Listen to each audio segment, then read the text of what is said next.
Have you ever been searching for that perfect word, but it's just not there? Well, today we are going on a linguistic treasure hunt. We're about to uncover 10 powerful words that will do more than just sharpen your vocabulary. They'll literally change the way you see the world and the people in it. Let's dive in.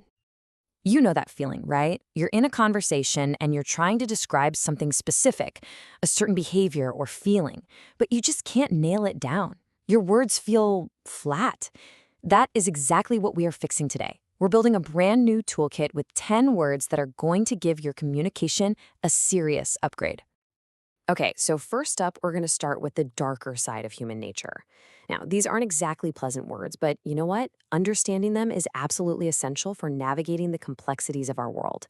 After all, it's pretty hard to fix a problem if you can't even name it. So, our first word is avarice. And wow, this quote just captures its essence perfectly. See, avarice isn't just about wanting more money. It's a deep, insatiable greed for wealth. It's the kind of hunger that, like the quote says, can totally overshadow and diminish every other part of a person's character. Recognizing avarice helps us understand the really powerful and sometimes destructive motivations behind people's actions. And when that kind of greed leads to real harm, well, that's where our next word comes in, culpable. This word is all about assigning blame where it's actually due. So for example, if a bunch of unsafe buses are out on the road, it's the culpable neglect of the inspectors that's to blame. They're the ones who are guilty, the ones who deserve condemnation. This word is a tool, really, a tool for accountability. It lets us pinpoint exactly where the responsibility lies.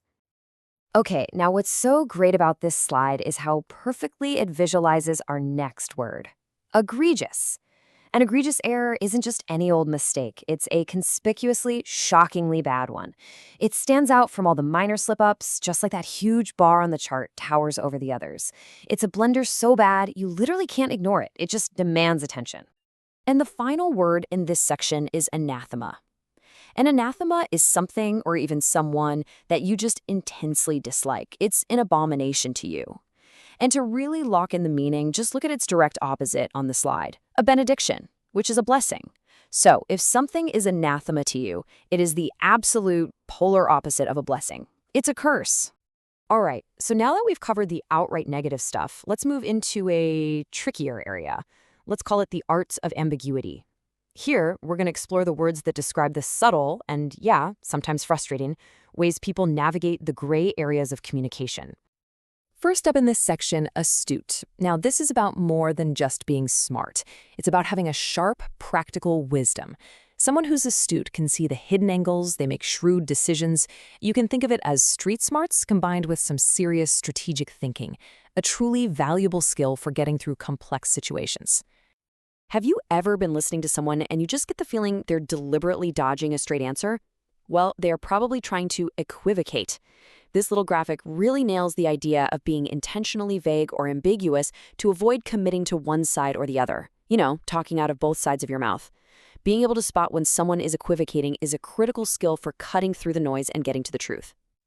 Oh man, I think we can all relate to this one. Our next word is dilatory, which just means tending to delay or procrastinate. And these 4 steps, they are the perfect, hilarious example of dilatory behavior. It's that act of intentionally putting something off, whether it's paying a bill or finishing a project. It's the art of the stall. All right, for our final section, we're shifting focus to the more ephemeral side of life. You know, fading feelings, fleeting moments, and the whole complexity of praise.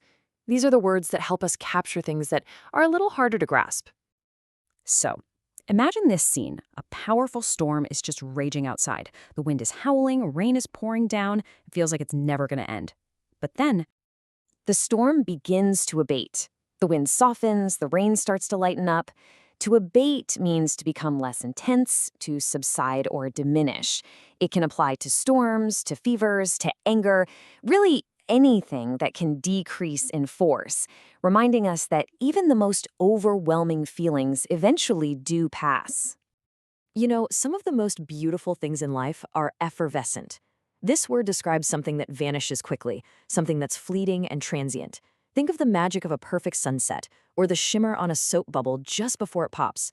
As you can see, the word itself is disappearing on the screen, perfectly capturing its own meaning. It's there, and then it's gone. And finally, we have adulation. Now, this isn't just regular praise. This is excessive praise, the kind that borders on hero worship. Think about famous athletes who receive the, frankly, puzzling adulation of their fans. It's that over-the-top adoration that can sometimes feel a little disconnected from reality, and it can create a ton of pressure for the person on the receiving end. And there you have it, 10 words that have taken us all the way from the depths of avarice to the heights of adulation. You are now equipped with a more precise, more powerful toolkit for understanding and describing the world around you. This is the real power of language. It gives us a clearer lens to see through. But look, knowledge is only powerful when you actually put it to use. So, here's my challenge to you. Listen for these words this week, in conversations, in articles you read, wherever. One of these words is now yours to command. The only question is, which one are you going to use first?